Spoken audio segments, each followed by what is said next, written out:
दोस्तों नमस्कार। मैं अलबेला सर आपके बीच में एक पुनः नए वीडियो के साथ में एक बहुत ही महत्वपूर्ण जानकारी के साथ में आपके बीच आपकी सेवा में पुनः उपस्थित हूँ।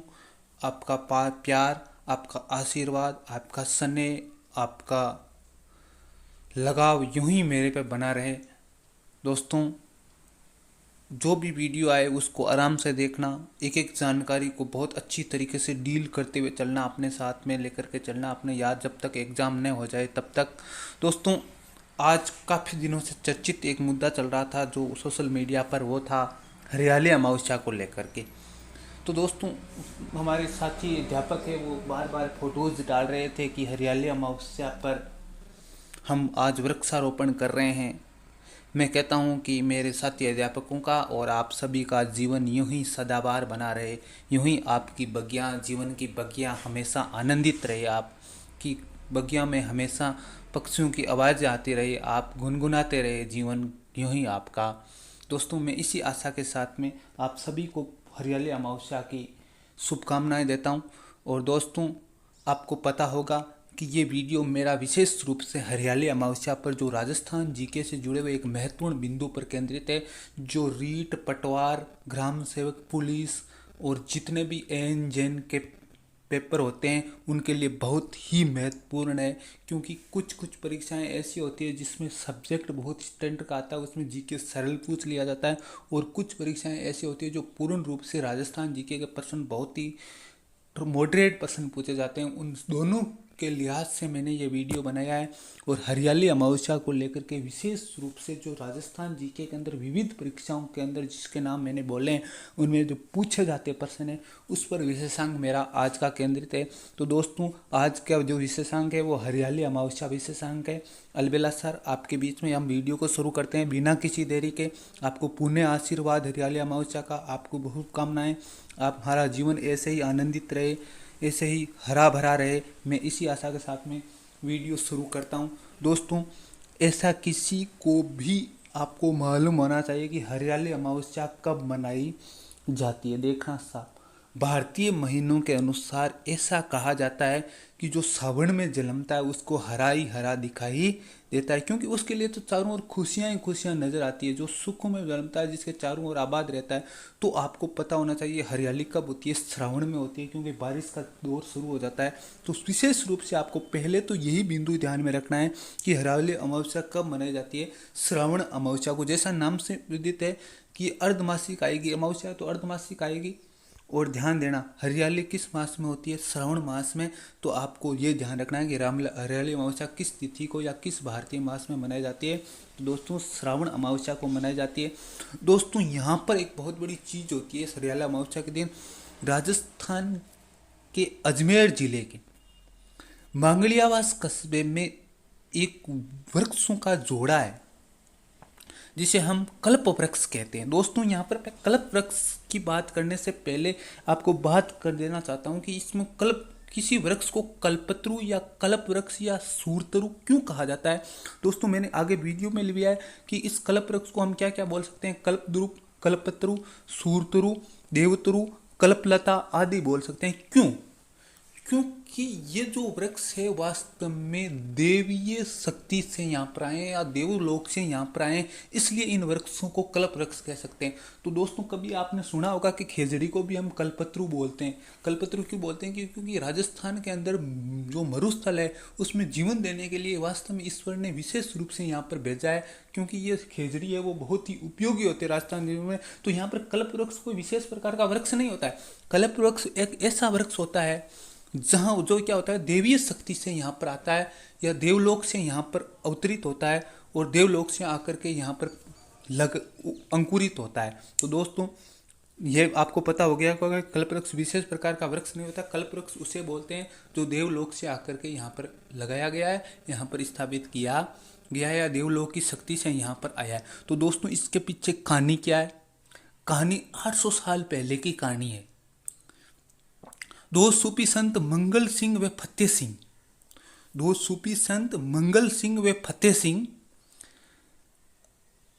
किसी आराधना में लीन थे। उसी समय अजमेर के एक जगह जिसका नाम अभी तक मांगलियावास नहीं पड़ा है दोस्तों, अजमेर की एक जगह जहाँ से ऊपर से एक कोई तांत्रिक विद्या से देवलोक से एक शिवलिंग और वृक्ष के जोड़े को लेकर के एक ऋषि गुजर रहा होता है। और ध्यान देना, ये दोनों जो सूफी परंपरा के संत हैं वो अपनी वैदिक विद्या से या अपनी विद्या से क्या कर लेते हैं, उस ऋषि को से वृक्ष व शिवलिंग लेकर के यहाँ पर स्थापित कर देते हैं। दोस्तों यह ध्यान देना कि ये जो वृक्षों का जोड़ा है, जिसमें एक वृक्ष है वो नर है और दूसरा क्या है, मादा है। दोस्तों एकमात्र कल्प वृक्षों का जोड़े के रूप में यदि पाए जाते हैं तो वो मांगलियावास कस्बा अजमेर है जहाँ पर पाए जाते हैं दोस्तों। तो इम्पोर्टेंट रूप से ध्यान देना, इसको यहाँ पर स्थापित कर लेते हैं। और इसी मंगल सिंह की याद पर इस कस्बे का नाम क्या पड़ता है, मांगलियावास पड़ता है। इसी सूफी संत, ध्यान देना, इन्हीं वृक्षों के पास में ही इन दोनों सूफी संतों की क्या है, मजार बनी हुई है। दोस्तों इम्पोर्टेंट रूप से ध्यान रखना कि मंगलिया कल्प वृक्ष के पास में किन दो सूफी संतों की मजार बनी हुई है, मंगल सिंह और फतेह सिंह। ध्यान देना, बहुत इंपॉर्टेंट रूप से ध्यान देना है। सूफी परंपरा के संत थे, नाम से ऐसा लग रहा है जैसे हिंदू परंपरा के थे, लेकिन सूफी परंपरा के, क्योंकि अजमेर के आसपास में सूफी परंपरा का आधिपत्य था। ध्यान देना, तो ध्यान देना, बहुत ही इंपॉर्टेंट रूप से ध्यान रखना है। तो ऐसा होता है, और ऐसा होने के साथ साथ में क्या होता है कि ये दोनों अपने स्थापित कर लेते हैं और शिवलिंग को पास में ही स्थापित कर लेते हैं, जो वर्तमान में सदर बाजार में मांगलियावास में लगा हुआ है। सदर बाजार, मुख्य बाजार को बोलते हैं दोस्तों, अरबी में सदर बोलते हैं उसको। मुख्य बाजार में आज भी शिवलिंग लगा हुआ है। तो दोस्तों इसके बारे में और इम्पोर्टेंट क्या है दोस्तों, ये नर और मादा वृक्षों का जोड़ा है। ध्यान देना, दोनों वृक्षों पर इंपॉर्टेंट रूप से नर और मादा की पहचान कैसे हुई है, क्योंकि जो नर वृक्ष है उस पर तो लिंग का, और जो मादा वृक्ष है उस पर योनि का चिन्ह आज भी मौजूद है।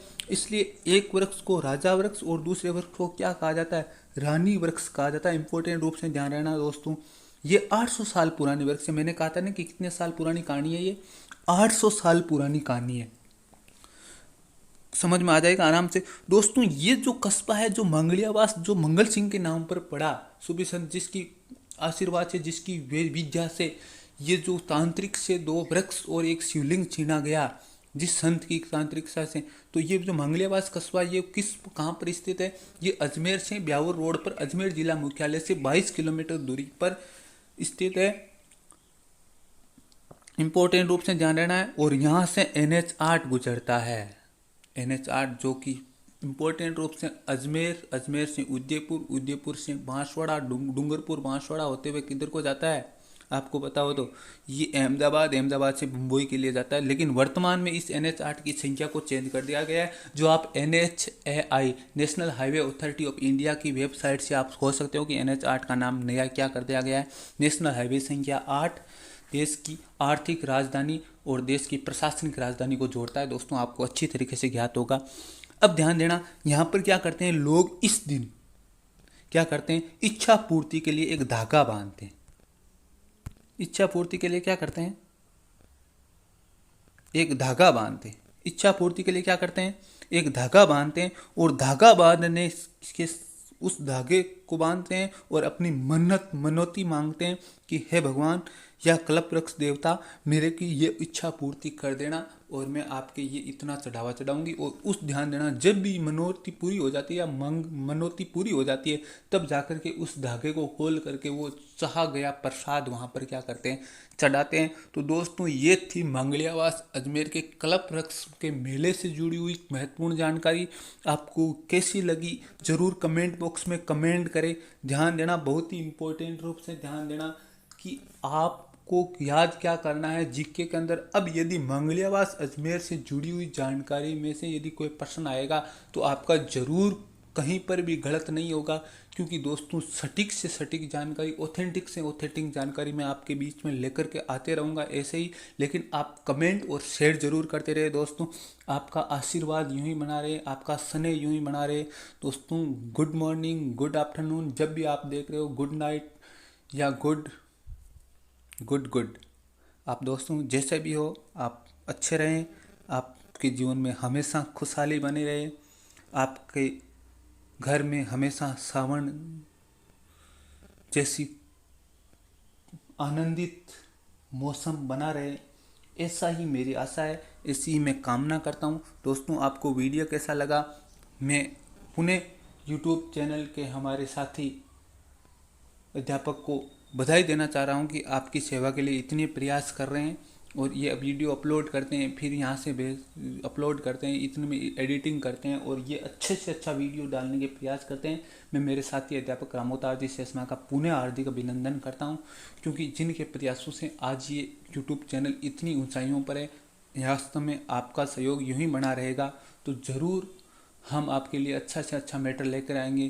दोस्तों, साइकोलॉजी के वीडियो भी लगातार आएंगे, लेकिन वीडियो कैसा लगा, ये रीट पटवार ग्राम सेवक सभी परीक्षाओं के लिए हैं। ये बाध्यता नहीं है जिसमें राजस्थान जी के पूछा जाता है, इसमें महत्वपूर्ण रूप से इम्पोर्टेंट वीडियो है। दोस्तों, वीडियो कैसा लगा ज़रूर कमेंट बॉक्स में कमेंट करें। धन्यवाद।